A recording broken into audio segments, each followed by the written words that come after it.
ভিডিওটা কাছের থেকে এগুলি ঘুরে ঘুরে দেয়, আমি হাত দিয়ে মতো দেখাই।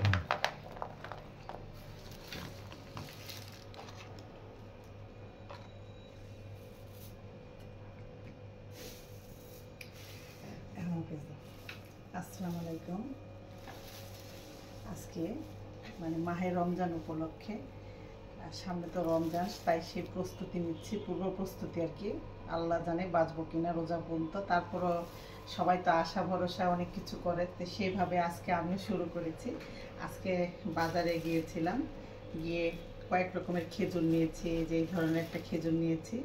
খেজুরের দাম এখন একটু দাম বেড়ে গিয়েছে অবশ্য, এগুলো আরও আগে কেনা উচিত ছিল। তা আমার কিছু ইচ্ছা ছিল কিন্তু বাট হয়নি। তারপরে এখানে আরেকটা খেজুর নিয়েছি। তারপরে এখানে এই খেজুরটা আমার অনেক পছন্দ, যদিও অনেকে অনেক দামি দামি খেজুর খায়, মরিয়ম খেজুর, এই খেজুর ও খেজুর, আমার অত ভালো লাগে না। আমার কাছে এই খেজুরটা অনেক পছন্দ।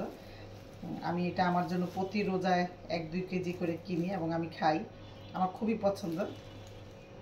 আর সাথে নিয়েছি খেজুরের গুড়, এই গুড়টা আমার মেয়ে শরবত খেতে পছন্দ করে তাই। আর হলো চিড়া নিয়েছি, চিড়া অবশ্য এতটা খাওয়া হয় না আমাদের বাসায়, তা অল্প করে নিয়েছি। অনেক সময় দেখা গেল সন্ধ্যার সময় কারোর শরীর টরীর খারাপ হলো বা গ্যাসের সমস্যা থেকে বাঁচার জন্য অনেকে চিড়া দিয়ে দধি দিয়ে খান, কলা টলা দিয়ে খায় বা এমনি চিড়া ভিজিয়ে খায়। তার জন্য আমি একটু চিড়া নিয়েছি। এটা অবশ্য আমার হাজব্যান্ডের অনেক পছন্দ, আমার না, আমি অত খাই না। আর আমরা মুড়ি মাখানো অত খাই না, মানে অত পছন্দ না, গ্যাস হয় তার জন্য খাই না। আমরা অন্য টাইপের নাস্তা খাই, ফল ফ্রুটস একটু বেশি খাওয়া হয়, তাই আমি অল্প করে এখানে মুড়িও নিয়েছি। মুড়িটা অনেক সুন্দর দেখে পছন্দ হলো, একদম চিকন একদম, তাই নিলাম। তা সবাই রোজা উপলক্ষে সামনে সবাই তো প্রস্তুতি কম বেশি নিচ্ছেন, তা সেই ক্ষেত্রে আমিও নিয়েছি আর কি। যাই হোক, সবাই সবার জন্য দোয়া করব, আমরা যেন রোজাগুলি শালীনতার সাথে সুন্দর করে মানে আল্লাহকে ডেকে। আর রোজা তো মানে একটা সব মানে কামাই করলে 10টা নেকি পাওয়া যায়, সেই নেকির আশায় সবাই করে। নেকি সবসময় পাওয়া যায়, কিন্তু রোজার মাসে একটু বেশি বরকতময়পূর্ণ, তাই সেই আশাতে এবং সেই ভরসাতেই এই টুকটাক কেনাকাটা। আর সবাই সবাইকে দোয়া করব যেন আমরা সবাই সুস্থতার সাথে রোজাগুলি পালন করতে পারি।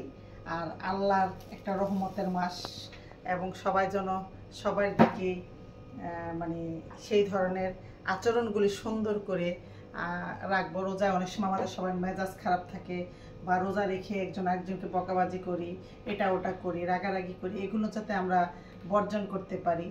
আর রোজায় হলো অনেকে চান যে বিজনেস করে অনেক টাকা আর্ন করবেন, আসলে না। রোজায় হলো মানে রহমতের মাস, যত ছাড় দিতে পারবো, যত কমে করতে পারবো সেটাই সওয়াব হবে।